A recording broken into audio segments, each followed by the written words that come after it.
Hi అండి. అందరికీ నమస్కారం. Welcome to my channel. ఈ వీడియోలో ఏపీ ఉద్యోగులకు, పెన్షనర్లకు పీఆర్సీ, ఐఆర్ ప్రకటనపై అసెంబ్లీలో అసెంబ్లీ భేటీలో నిర్ణయాలు. దీనికి సంబంధించి పూర్తి సమాచారాన్ని ఈ వీడియోలో తెలుసుకుందాము. వీడియో అయితే ఎక్కడే గానీ స్కిప్ చేయకుండా ఎండ్ వరకు చూసేయండి. అప్పుడు ఇన్ఫర్మేషన్ పూర్తిగా అర్థమవుతుంది. అలాగే వీడియో చూస్తున్న ప్రతి ఒక్కరు లైక్ చేయండి ఫ్రెండ్స్. ఈ వీడియోని తోటి ఉద్యోగ, పెన్షన్ మిత్రులతో అయితే షేర్ చేయండి. కొత్తగా మన ఛానల్ చూస్తున్న వారు ఇంకా ఎవరైనా సబ్స్క్రైబ్ చేసుకోకపోతే వెంటనే మన ఛానల్‌ని సబ్స్క్రైబ్ చేసుకోండి. సబ్స్క్రైబ్ చేసుకోవడం వల్ల నేను చేసే ప్రతి ఒక్క వీడియో మీ వరకు రీచ్ అవుతుంది. ఫ్రెండ్స్, ఇక విషయానికొచ్చినట్టయితే ఆంధ్రప్రదేశ్ రాష్ట్ర వ్యాప్తంగా ఉన్న లక్షలాది మంది ఉద్యోగులు, ఉపాధ్యాయులు మరియు పెన్షనర్లు ప్రస్తుతం ఎంతో ఆసక్తిగా ఎదురుచూస్తున్న తరుణం వచ్చేసింది. అంటే ఈ నెల 17వ తేదీ నుంచి ఆంధ్రప్రదేశ్ అసెంబ్లీ సమావేశాలైతే అఫీషియల్‌గా ప్రారంభం కానున్న నేపథ్యంలో ఉద్యోగుల చిరకాల వాంఛనైనటువంటి ఐఆర్ మరియు పీఆర్సీ ప్రకటనలపై ప్రభుత్వం ఏమైనా కీలక నిర్ణయాలు తీసుకుంటుందా అనే ఉత్కంఠత సర్వత్రా నెలకొంది. ఈ అసెంబ్లీ భేటీలో ప్రభుత్వం తన వైఖరిని స్పష్టం చేయాలని ఉద్యోగ సంఘాలు గట్టిగా కోరుతూ ఉన్నాయి. దీనికి సంబంధించి ప్రభుత్వం ఇప్పటికే అన్ని శాఖలకు స్పష్టమైన ఆదేశాలైతే జారీ చేసింది. అసెంబ్లీలో చర్చించాల్సిన అంశాలు, ప్రవేశపెట్టాల్సిన బిల్లుల విషయంలో క్లియర్ కట్ ఇన్‌స్ట్రక్షన్స్ ఇవ్వటం జరిగింది. అయితే ఈ సమావేశాల్లో తమ సమస్యలకు పరిష్కారం దొరుకుతుందని ఉద్యోగులు గంపెడు ఆశలతో వేచి చూస్తూ ఉన్నారు. ముఖ్యంగా ఈ అసెంబ్లీ సమావేశాల సందర్భంగా పీఆర్సీ కమిటీ చైర్మన్‌ను నియమించడం అత్యంత ప్రాధాన్యత సంతరించుకుంది.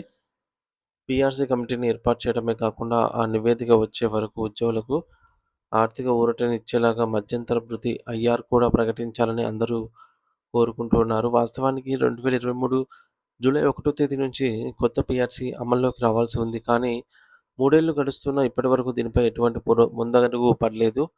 అయితే ఇది ఉద్యోగ వర్గాల్లో తీవ్ర అసంతృప్తిని కలిగిస్తోంది. ధరలు ఆకాశాన్ని తాకుతున్న ఈ రోజుల్లో పాత వేతనాలతోనే నెట్టుకు రావడం కష్టమవుతోందని, అందుకే వెంటనే పీఆర్సీ పెండింగ్‌లో ఉన్న డీఏలను విడుదల చేయాలని అయితే ఏపీ ఎన్‌జీఓ సంఘం నేతలు ప్రభుత్వాన్ని డిమాండ్ చేస్తూ ఉన్నారు. ఏపీ ఎన్‌జీఓ రాష్ట్ర అధ్యక్షుడు ఆలపత్తి విద్యాసాగర్ ఈ విషయంలో చాలా స్పష్టంగా మాట్లాడారు. ఆదాయం మొత్తం గూడా ఉద్యోగుల జీతాలకే ఖర్చవుతోంది అన్న వాదనలో నిజం లేదని ఆయన ఖండించారు. ప్రభుత్వం మొత్తం వ్యయంలో ఉద్యోగుల భత్యాల వాటా కోసం పరిమితంగానే ఉంటుంది. ఒకసారి మనం ఇక్కడ గమనించినట్లయితే ఆంధ్రప్రదేశ్ రాష్ట్ర ప్రభుత్వ ఉద్యోగుల జీతాలు, వేతనాల భారం ఎంత ఉంది అనేది స్పష్టంగా అర్థమవుతుంది. క్లియర్‌గా కాగ్, సి అండ్ ఏజీ నివేదిక ప్రకారంగా 2016 నుంచి 17, 2016, 15 నుంచి 2022, 23 వరకు ఉన్న నివేదికల ప్రకారంగా సో, ఇక్కడ మనము చూడొచ్చు పర్సెంటేజు ఎంత అనేది. ఇది మనకు క్లియర్‌గా అయితే చూపిస్తుందనమాట. ఎన్ని వేల కోట్లు ప్రయాణం ఉద్యోగులకు సంబంధించి జీతాలకు, పెన్షన్‌లకు ఖర్చు అవుతోందని. రాష్ట్ర ప్రభుత్వానికి చేతికొచ్చే రూ.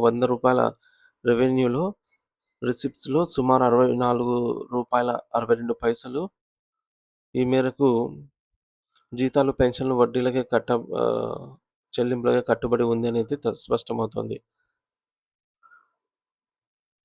చంద్రబాబు గారు చెప్పినటువంటి 96% అదంతా వాదనలో నిజం లేదని ఈ మేరకు ఆలపర్తి విద్యాసాగర్ గారు ఖండించారు.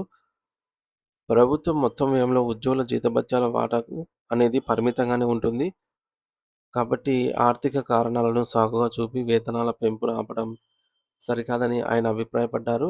ఎన్నికల సమయంలో ఇచ్చిన హామీలను ప్రభుత్వం నిలబెట్టుకోవాల్సిన సమయం ఆసన్నమైందని, వెంటనే 12 పీఆర్సీ కమిషన్‌ను నియమించాలని ఆయన గట్టిగా అయితే కోరారు.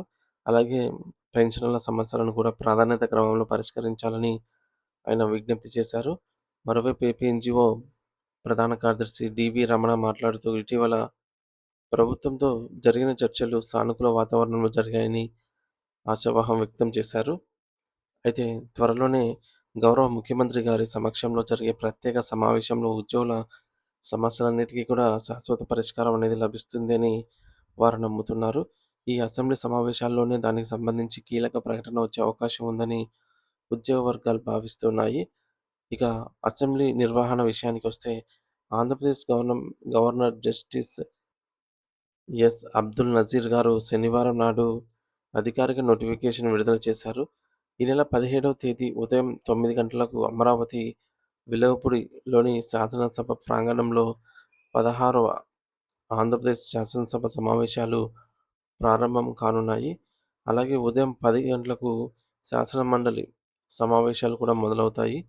దీనికి సంబంధించి ప్రభుత్వం జీవోఎంఎస్ నంబర్ 28ను కూడా విడుదల చేసింది. ఎమ్మెల్యేలు మరియు ఎమ్మెల్సీలకు ఇప్పటికే ఆహ్వానాలు అందాయి. మొదటి రోజు సభ విరామ సమయంలో బిజినెస్ అడ్వైజరీ కమిటీ (బీఏసీ) సమావేశమై ఈ సభ ఎన్ని రోజులు జరగాలి, ఏ ఏ అంశాలపై చర్చించాలి అనే దానిపై ఒక నిర్ణయం తీసుకుంటుంది. ఈ అసెంబ్లీ సమావేశాల్లో కేవలం ఉద్యోగుల సమస్యలే కాకుండా రాష్ట్ర ఆర్థిక పరిస్థితిపై శ్వేతపత్రం విడుదల చేయడం, అమరావతి రాజధాని నిర్మాణ పనులు వేగవంతం, అలాగే రాష్ట్రంలో పారిశ్రామిక అభివృద్ధి మరియు శాంతి భద్రతల వంటి కీలక అంశాలపై ప్రభుత్వం చర్చించే అవకాశం అయితే ఉంది. ప్రభుత్వం పలు కీలక బిల్లులను కూడా సభలో ప్రవేశపెట్టనుంది. త్వరలో జరగబోయే స్థానిక సంస్థల ఎన్నికలను దృష్టిలో ఉంచుకొని అన్ని వర్గాల ప్రజలను ఆకట్టుకునేలాగా ప్రభుత్వం నిర్ణయాలు తీసుకోవాలని భావిస్తోంది. కానీ ఎన్నికల మేనిఫెస్టోలో ఉద్యోగులకు ఇచ్చిన హామీలు ఇంకా అమలు కాకపోవడంతో ఈసారి అసెంబ్లీ వేదికగా ఆ ఊరట లభిస్తుందని ఉద్యోగులు భావిస్తూ ఉన్నారు. పీఆర్సీపై స్పష్టత వస్తేనే తమకు న్యాయం జరుగుతుందని వారు గట్టిగా అయితే నమ్ముతూ ఉన్నారు.